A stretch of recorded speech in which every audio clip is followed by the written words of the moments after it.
Good evening, good evening, good evening, good evening, and good evening again. I'm going to make some adjustments, so just give me just a moment to make the adjustments that I need to make. This lighting is kind of okay. I've made those adjustments that I need to make to, I believe, my lighting. I want to dim it just a little bit more. So I've dimmed the lighting a little bit. I'm adjusting my camera, making some more adjustments.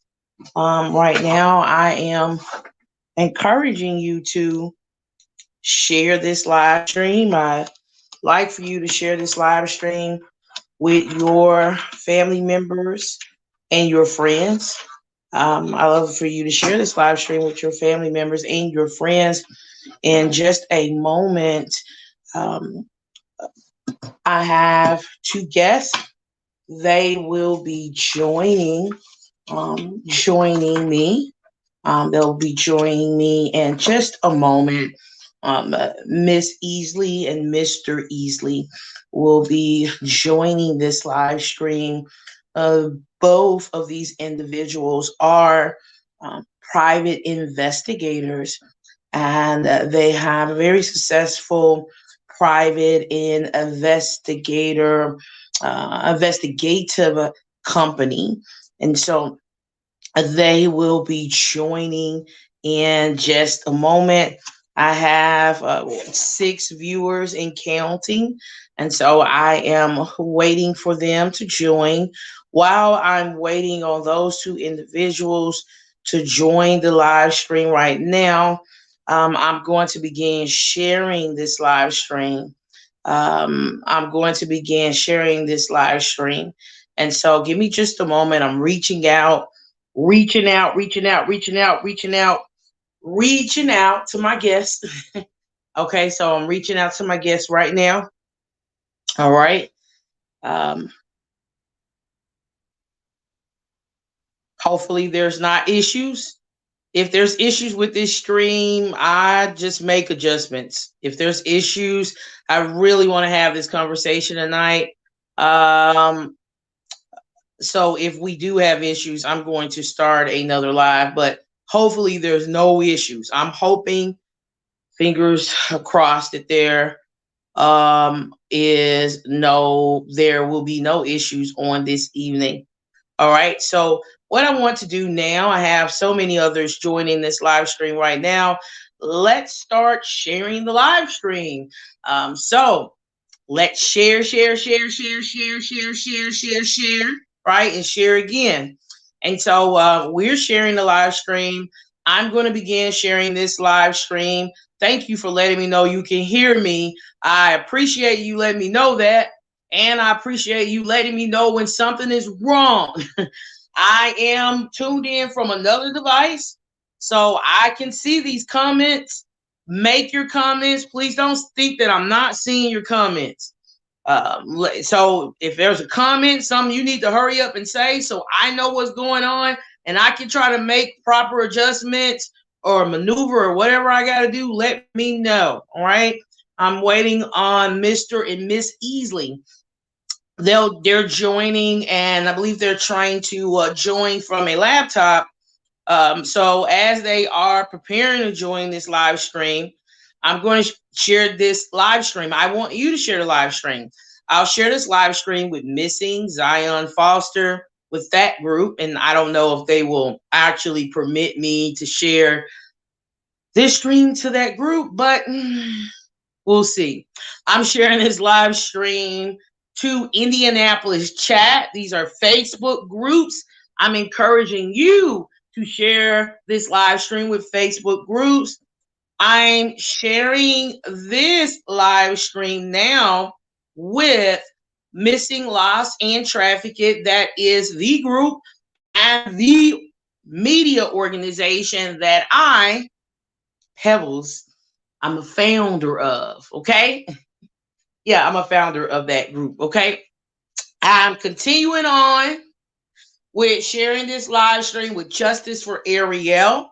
I started a petition I'm petitioning the state of Hawaii. Currently, well, missing, lost, and trafficked it is, not just myself, and other organizations are petitioning the state of Hawaii.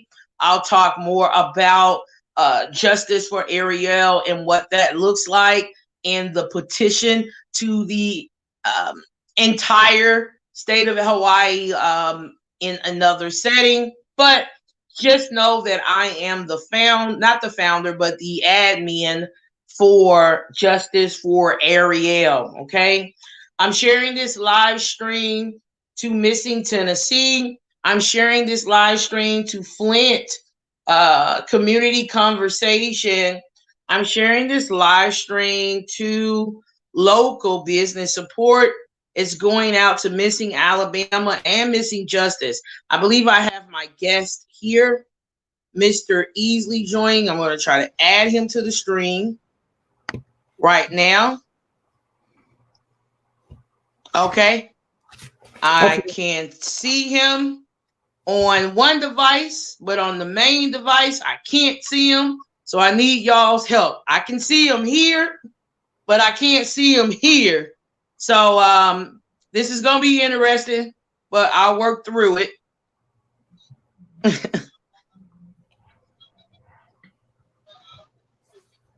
Mr. and Miss Easley, could you say hello? I'm trying to do a sound check. Sure. Hello, everyone. Hello. Check. 1, 2, 3. Okay. I heard you, and I'm just going to give somebody else a moment to tell me that they heard you too. Okay.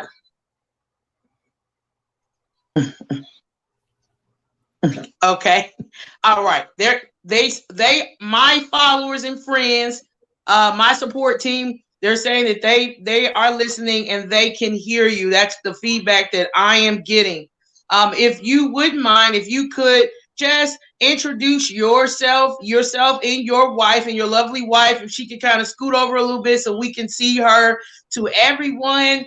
And just, I'd like to hear more about how the both of you, came into the role of being private investigators. That is exciting. So I'll stop talking now.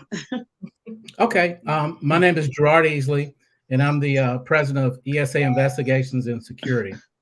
And this is my wife, Carla Easley, and she is our managing director of ESA Investigations and Security. And the way we kind of got started, probably 18 years ago, I had a private investigative company in Metro Atlanta in College Park near the airport. And I did it for about 5 years in the private sector and decided to go back into government.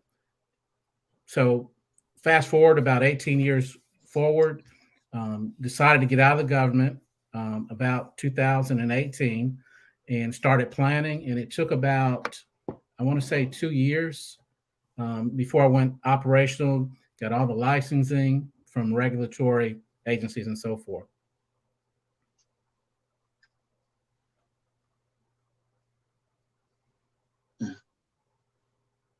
So Okay. And I'd love to hear from Miss Easley as well. Would you like to just tell us a little bit about yourself and how you became a private investigator? Okay, I'm originally from Chicago. I moved to Atlanta in 1992, and from there, I pursued a career with Delta Airlines and retired in 2016. And that was because my husband's job transferred him here to Savannah. And then from there, we had been talking about, starting this investigating company. And we were pondering on it for a minute, but then we finally decided, let's go ahead and do it. So he's the expert, but I'm learning a lot. So yeah, here we are.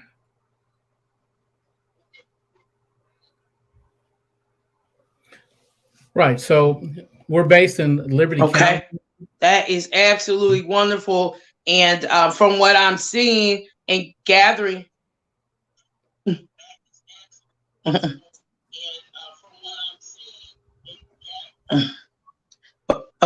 I I didn't want to interrupt you. I was just saying it seems like you all are a dynamic team, and so I'd like to know a little bit more about ESA. Like, how long has this company been in operation? And if you could tell us a little bit about the services provided by ESA, your organization, or your investigative company. Yes, certainly. We went live in August of 2020. So we've been operating a little bit more than a year right now. And we have three basic core services that we focus on, and that is private investigative services, security consulting, and armed security services, plain clothes, executive protection for individuals, celebrities, stars, things like that. And from there, there's a spinoff of probably 20 to 30 different subcategories that we actually deal with, such as missing and lost children that may be suspected of being involved in trafficking, being trafficking victims, criminal defense cases where someone maybe thinks they're wrongfully accused. We're heavily involved in social justice initiatives, theft cases, fraud cases.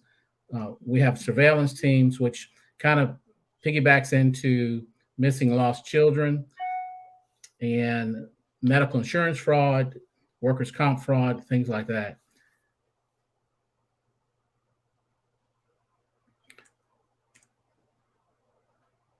So what kind of separates us from probably Okay, wonderful. I currently report on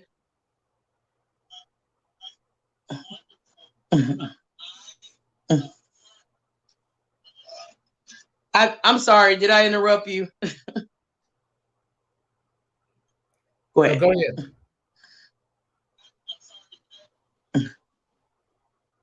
Okay. All right. Okay. Well, I currently report on missing person cases that involves abductions, kidnappings, teens or children who run away from home for various reasons, and also possible human trafficking or human trafficking report. So that is the type of coverage provided to the public by missing, lost, and trafficking. Also, I do report on homicides from time to time. So I am very interested in knowing a little bit more about maybe if you want to share a runaway case, a child abduction case, or a human trafficking case that you, your wife and your team has worked on. I would love to hear more about that. Sure. So there was a situation several months ago, and we were referred from someone from the local school system to a particular family.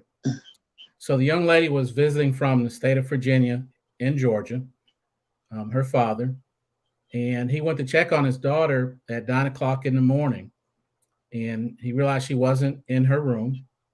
So she wasn't in the house. So he went and checked the security cameras, and he realized that someone picked her up at like 2:30 in the morning. So he started checking with family members that she talked about running away, leaving with someone, things like this.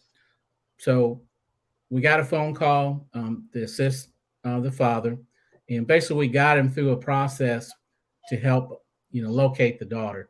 So we asked him a couple of situations. Did she leave anything behind, such as a cell phone, an iPad, computer? What did you see on the security cameras from the house? And he says, well, what I saw was someone pick her up in a car or a truck. The video wasn't that good of a view because of the lighting, and the quality of the cameras wasn't the best. He didn't have an alarm system on the house where if he had the doors armed and the windows, he would have got alerted that, she was leaving. So what he found out was she had talked about leaving home probably 30 days prior, before she left the state of Virginia to come visit her dad. So she told her siblings that she met a guy online, and she's about, I want to say 14 years old. And the guy she met, she believed was 20 years old. And then she was going to go to the state of Florida with him, is a story she told. So we asked questions about, the cell phone. And I think what they said was she took the SIM card out and destroyed it. So, what we told them was that's not something a 14-year-old typically knows how to do. Someone had to teach her that technique to try not to be located. So from there, we suggested try to determine from whatever phones they had at the house, the last number that was called around 2 or 2:30 in the morning. They came out with a number. We cross-tracked that number to, I believe it was the state of North Carolina. So it was what we call a false flag, that she's telling family that she's going to Florida, but she's actually going in another direction, which is kind of common. So what happened from there, there was a liaison with law enforcement agencies between Liberty County, Georgia, and I believe it was the city of Monroe, North Carolina. So the police were able to pull up that phone number, connect that to a person, cross-track that to a vehicle. They went on surveillance, and within about 20 minutes, they located the vehicle, and they located the female who had run away with this male. And Dad drove 6 hours from our area to North Carolina and picked up his daughter, and she was safe. So from there, we didn't get any details as to what was the background on this guy. Was he really 20, or was he actually 50 years old? We don't know. Wow.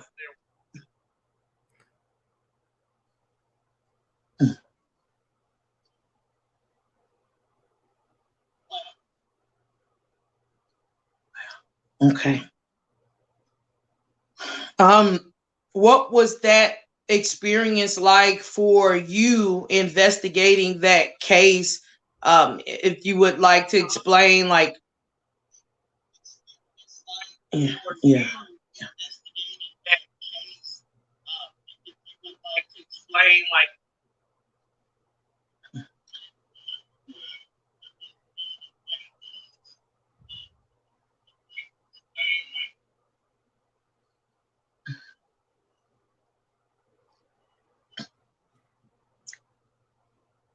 I hope you can hear me. Okay. So I guess your question is, what was it like investigating that case? Well, we actually were just... I'm not sure if you can hear me or not. Can you hear me now? Yes. Okay. So basically, we're acting as like consultants to try to recover the daughter. What happens is, when a parent has a situation like that, they're in a total panic. Mom's in the state of Virginia, dad's in the state of Georgia. They're talking back and forth, and they just want to get their daughter back and get her back safely. So it wasn't an issue of can you pay us? Do you have any money? Can you do a contract? We just started doing what we would do to help out.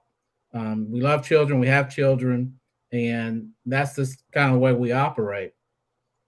So the feeling you get, if it's your child, you pursue things just like it was your child, because you want to have a successful outcome, and you're giving the parents the best advice that they can. And oftentimes when something like that happens, they're getting advice from others, different directions. Some of it may be good, some of it may not be very good. So they got to figure out who they want to listen to.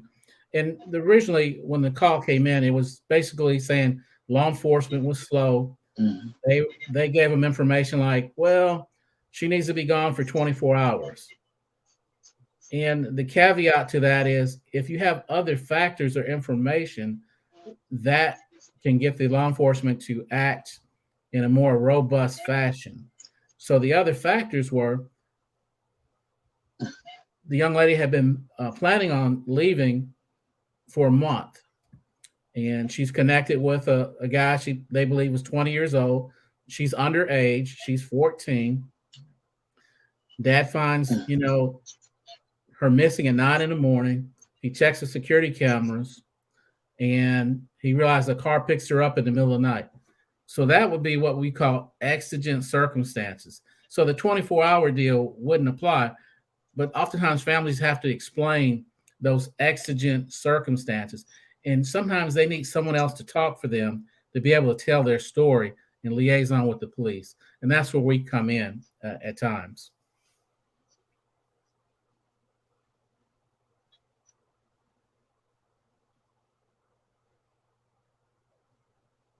Okay. Okay. And yeah, parents and anyone who is reporting a missing person, I totally agree that they are generally very emotional at the time, and they do need someone who can articulate what's happening. And there may be additional details that you've noticed or taken note of, that the person, kind of going through the motions of, oh, my child is missing, my husband is missing, whoever is missing, they may actually sometimes leave out details that are extremely important for investigators to know. And so that is wonderful that you were able to, be there and be a communication piece, assisting a family with being a communication piece to authorities so they can better, figure out what has happened and track down where their missing child was. So I think that is awesome. It is. I know that police are very reactive. It generally, they're not preventing crime, they're reacting to a situation, an abduction, a kidnapping, a homicide. I would like for us in the missing person community to do what we can to prevent and provide education to prevent some of these very tragic incidents that we're hearing about every day from occurring. So if you could provide any type of advice to help parents that have young children, children under 10, better track their children's whereabouts, or better educate their teens so their teens are not falling victim to predators and sex traffickers, I'm open ears, and I know that there are a lot of people who are listening as well. Whatever tips that you have. Well, I would suggest, well, first thing, the general public has no idea normally how law enforcement works. So when you call the police department or the sheriff's department, wherever you may be in the United States, a person shows up, they take a report, and they can escalate it if they hear the facts where they think it needs to be escalated.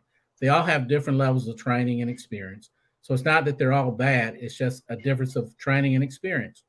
And from there, the public should understand they have different roles. So that initial officer that comes out to your house, or deputy sheriff, their role is to take that initial report, they forward it on to an investigator or detective that kind of runs with it. Now, if there's something hot right then, a lead that's local, they may be able to run with it. So that's where things kind of fall apart, because with missing persons, they'll usually say 24 hours has to transpire before it gets assigned to an investigator or detective.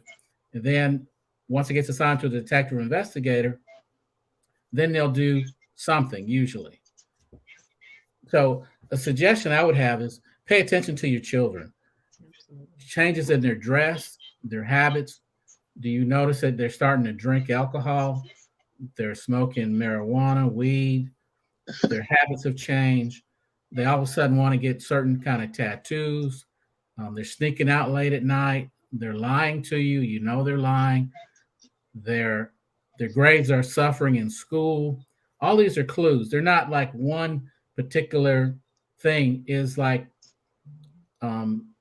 this is it. This is what's going on. They have to look at clusters of behavior. Are they lying to you? Suffering in school? Talking back to your parents? All those are behavior issues that could be clues. And look at who are they wanting to hang out with. Because oftentimes they connect with a bad seed. They don't know how bad they are, and things go down from there. Pay attention to their social media. Sometimes they're connected with a family member or something, and the family member may well say, hey, so-and-so is posting X, Y, and Z on social media. They're going to a party, and this is what's going to be going on at this party. Or they plan on saying they had a flat tire, they disappeared, they're actually at hotels, things like that. So in this day and age, I mean, you have things what they'll get involved with is date rape, drugs, other drugs, smoking weed that may have fentanyl in it, and they don't know it. And fentanyl is extraordinarily deadly. And you have parents need to understand that their children learn from them. They watch them, and they need to be good role models. If they're not, they need to hopefully work on that. But pay attention to their children when the school calls them and says, hey, they're being disruptive in class or something like that. That's a clue. That's a clue. Pay attention to their social media. Look at their habits, their dress. How do they treat your mother and your father? Those are all clues. So changes in behavior can be an indicator that, something's going sideways. And if they let it go too far, it can go farther than they can imagine, to a point of almost no return, where a pimp has their ear and they think that it's a quick hustle money deal where they don't need to work while they're in school at a local restaurant or a big box retailer, because this guy is showing them attention and they're not getting that attention at home and guidance. Things get off track.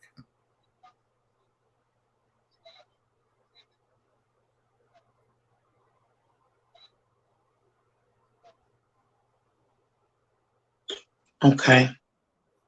And I definitely agree with what you're saying, the advice that you're giving about, parents needing to pay close attention to their children. I know I didn't have much privacy. And when I was growing up, if someone wanted to kidnap me, they were going to have to kidnap me and my little sisters. When I was 11, 12, 13, when I wanted to walk around the block to go see a friend, I had to take both of my sisters with me. They were little kids, and I had to put clothes on them. That's why I don't have kids now, I think. The responsibility. That's why I don't have kids. I'm 39 years of age. I had responsibility. I had to take them with me. Anything that I did or tried to do, I had a little sister. Maybe the baby was not going to snitch on me, but that middle child, my other sister, she was going to tell it, and she was going to tell it like it is. If a man, I'm not going to say a man, but if a boy was around me too long and we were too private, she's telling. He was in her room and he was in her room for 30 minutes, mama. She is telling. She knows she done it to me before. But my mom was able to be proactive because she just wasn't allowing me to just be too far away for too long without having any kind of way of, knowing, that I was being monitored. There were neighbors watching the house when my mom had to go to work, and she only worked part-time and went to school part-time.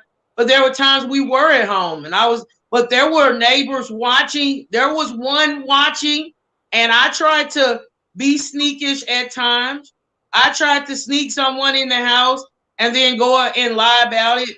Oh, somebody was telling on me, period. I mean, my mom she purposely made sure that she had a relationship with 2 or 3 people that were watching our house that close.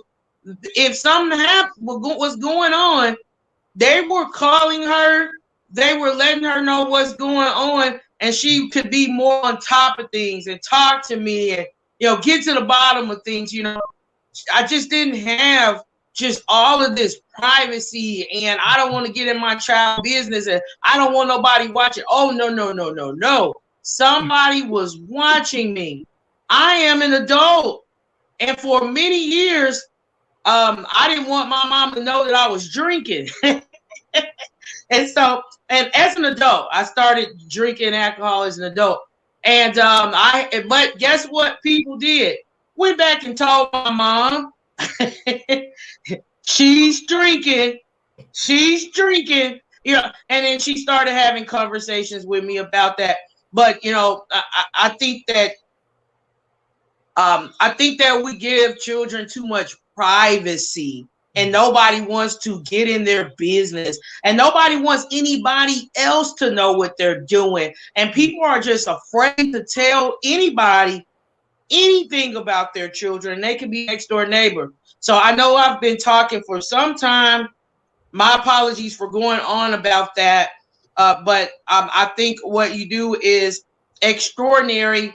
And you did share with me that you had, been in the White House, had a role as a security specialist, working I would say, with the Obamas in their first term. Would you like to share, what that experience was like and what you did, helping to protect the White House? Yeah, I mean, that experience was really like history from the standpoint, if you've never been to the White House complex or a tour or to DC, I used to believe it was just like this one building you see on CNN News all the time. But the complex is actually made up of about 26 different buildings. There's about 30,000 people that work on the White House complex. They're from various federal agencies around the country and around the world. And it truly was a learning experience, just being around all these different folks. And, I was there when Obama was inaugurated. I was in the new executive office building. That's one of the buildings on the White House complex. And I was on, I believe, the second floor. So I could look down when he and the First Lady, Michelle Obama, walked from the Capitol, and they arrived at the White House complex and walked through. So it was really exciting. And just working out there every day, it was pretty much different. So my role out there, I was a security specialist. And in that role, I pretty much facilitated a process to get employees security clearances where they could access the White House complex. So a lot of people think if you work for a federal agency, everybody has a security clearance. That's not true. However, it depends on your role and your job if you need one.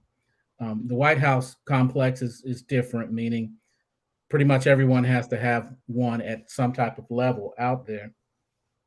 So I facilitate that process, and anything that came up security related, I pretty much dealt with one particular federal agency. And it was pretty exciting. I mean, you would get to go to the various events they would have, like the National Christmas tree lighting ceremony, other functions they would have. And I actually met President Obama on one occasion personally. He was in the West Wing of the White House where his office was, and he's on a tight schedule. He's got his staff leading him from one meeting to the other. And I was standing about 4 offices down from his office on one occasion, and he walked some Japanese visitors to the elevator.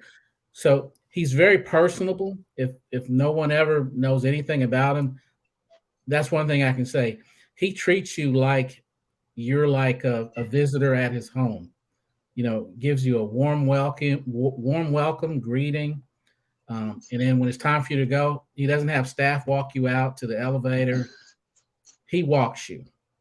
He tells you thank you for meeting him. So on this one occasion, I was about 4 offices down from his office, and he stopped and he looked down at my pass. Oh, wow. And your pass at the White House, they're color coded. It's a blue pass, or was then, and there's different color stripes that tells a person what level security clearance you have. So he stopped and he looked down and he shook my hand He's like, "How are you?" And he says, "So what do you have going on here?" And I was like, "Ah." I said, "Well, I'm here escorting some contractors doing some work in an office here that aren't cleared, and I just have to stay with them." So he talked about his day, meetings one after the other, and he's just a friendly, nice guy. So I've seen him other times on the White House complex, um, First Lady Michelle Obama on the complex. I've seen their children. They have a playground behind the White House. So they would come out of the White House after school and play. And of course, I got to meet Bo, the water doodle or whatever that's called, the dog. They would have the nanny walk the dog pretty much a lot, but just a fun experience because they're real personable folks, very personable and just nice folks to meet and deal with. So just friendly. Okay. Okay.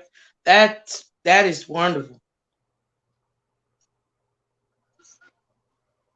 Okay. That's awesome. Another investigator that has been working with me contacted me a day or so ago, told me that you were interested in collaborating with Missing, Lost, and Trafficked, and I just thought that was awesome. And I just wanted to know, what attracted you, your wife, your team, ESA to Missing, Lost, and Trafficking. What is it about? And we're growing. I don't have thousands of subscribers, but I'm working towards, getting there, and what attracted your company to Missing, Lost, and Trafficking? Well, we believe in helping people. Over the years, with the federal agencies that I've worked for, I've worked on trafficking cases, but that wasn't our primary role because that usually falls under U.S. Department of Homeland Security. So we're working on cases like could be a homicide, arson case, variety of different crimes. So what I would explain to folks, when they'd ask, why are you messing with a human trafficking case? Well, today's world is different from what it was 20 or 30 years ago. 20 or 30 years ago, you may work a criminal case and the guy is just selling weed. That's all he's doing. Things have changed because criminals have figured out they could do other types of things to make money.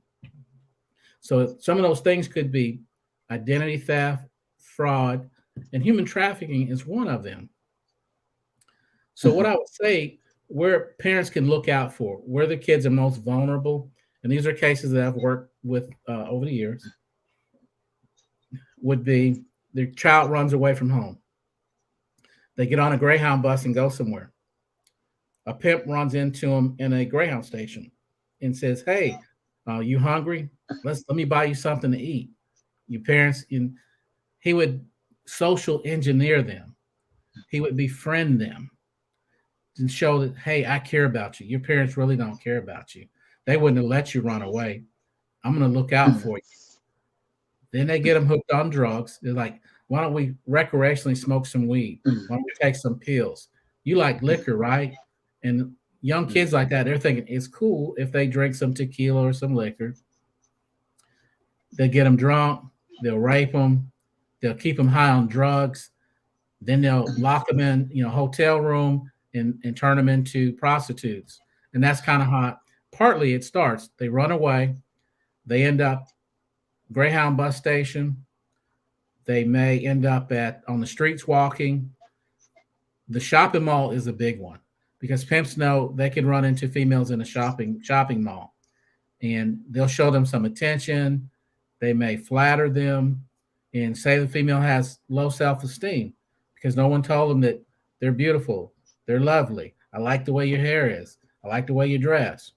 And when they hear that from someone they haven't heard before, and they're having all these problems at home, they're going to latch on to that pimp, and that pimp is going to flip them out and get them to work for them. So the way the pimps make their money, they get all these women out there working for them, doing sex, and all their money has to go to the pimp. And if they don't comply, they beat them up. Some of them get tortured. There's all kind of bad things that happen.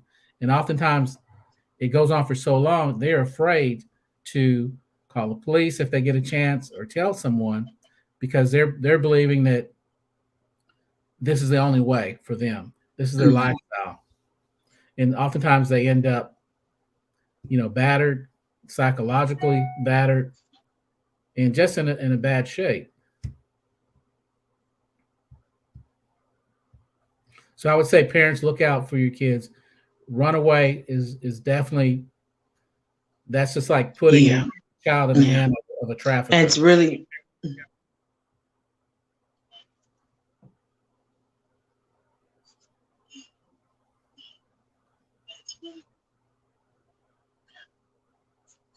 yeah, that's really it's really disheartening that this happens, in the magnitude in which these sorts of incidents are occurring. And so I'm really grateful that ESA has joined Missing, Lost, and Trafficked. I am really looking forward to working us working together to try to figure out what happened to a few children who were abducted in 2021, and these children are still missing, and did some possible human trafficking cases and any other cases that comes up, that may need some additional attention put toward figuring out exactly what's going on. I don't want to keep you on this live stream for too long. We've been talking for 42 minutes. So in closing, is there anything you would like to say as we come to a close in our conversation? I would say, reach out for help if you think something's going on. Talk to us, talk to you, someone. Because if you have a clue that something's going on, there's likely something going on. So what happens once that child is roped into this trafficking situation? They're generally put on an ad, a sexual ad. Years ago, it used to be Backpage was a website that would be posted on, and there's others where they're put on the internet for sale. In some cases, their face is blocked out. They're going to have a nickname, street name, and there'll be a phone number, and it's usually could be a burner phone, one that usually is difficult to track. But all of that is lead information. There's different resources for that from an investigative standpoint. And I would just say, pay attention to your child. If there's anything you do to keep your child from running away, that would be a huge benefit, because you're putting your child in the hands of traffickers if your child runs away. So we've been developing what's kind of like called a quick reaction group for surveillance, because in many cases we need to locate a witness. The same thing can transition into a child, where we need to do surveillance on a particular vehicle, subject, see did she come out of a hotel room, things like that. So we have people trained, ready to roll out at a moment's notice within an hour to see what's going on, and can we corroborate as a person here or there. And then we have resources across the country with other investigative companies throughout the United States and around the world.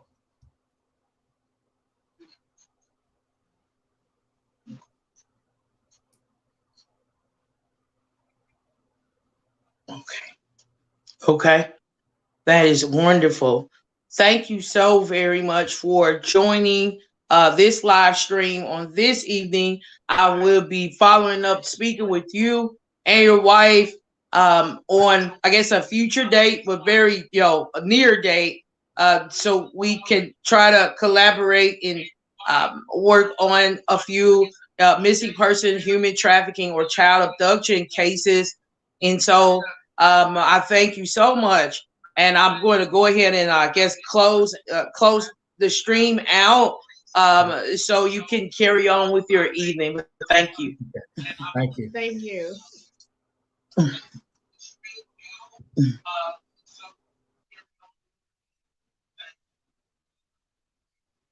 Thank you. All right. Okay. It looks like we have concluded our conversation with Mr. Easley and Ms. Easley, founder, right, and directors of ESA. And ESA is an investigation and security LLC company. What I want to do while I'm live, I'm going to do this. I need to include a link. Whereas if you would like to contact Mr. Easley, Miss Easley, if you would like to reach out to their company, should you be in need of any, well, I don't want to say any investigative service, but a service that they provide. They provide a number of services, okay, outside of abduction, right, investigations, runaway investigations, and trafficking investigations. There are other services that ESA provides. So being that that's the case, I want to include a link, and I am going to do that now. So I'm looking for the link. I think I have it, copying the link, right? And what I'm going to do is come back into the body. I'm going to come back into the body of this specific live stream, and then I'm going to include a link, include that link to ESA. So this link is to ESA.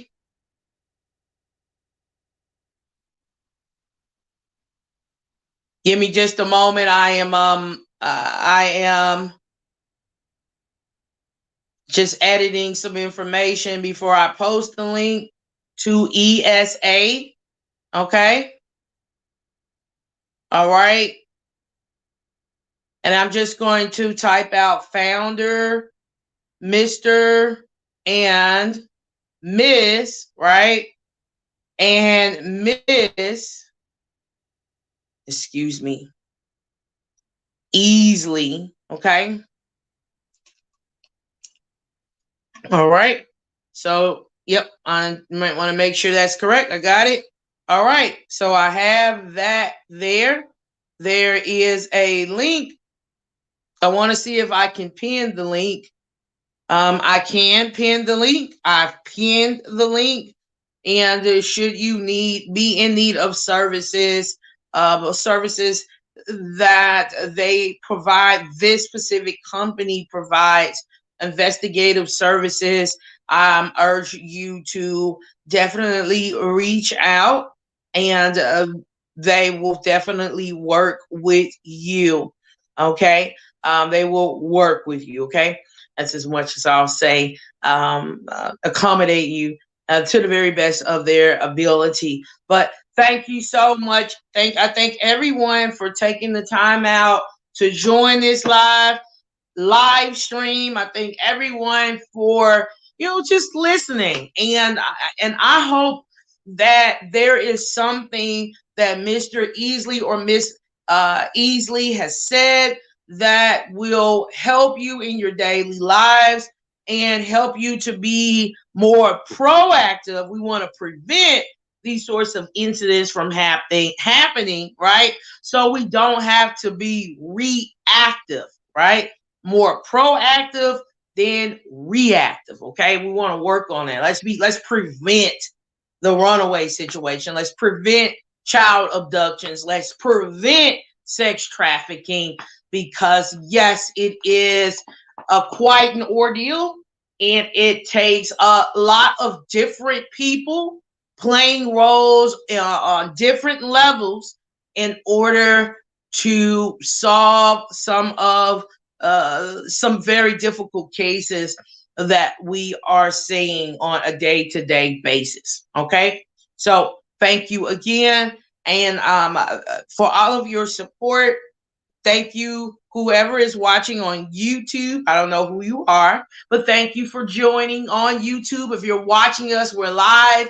I'm live right now. Missing, Lost, and Trafficked is live. Missing, Lost, and Trafficked Thanks you for joining. We want you to hit the like button if you are watching or watch on a later date. Like, share, and care. Okay? Thank you. Have a great night.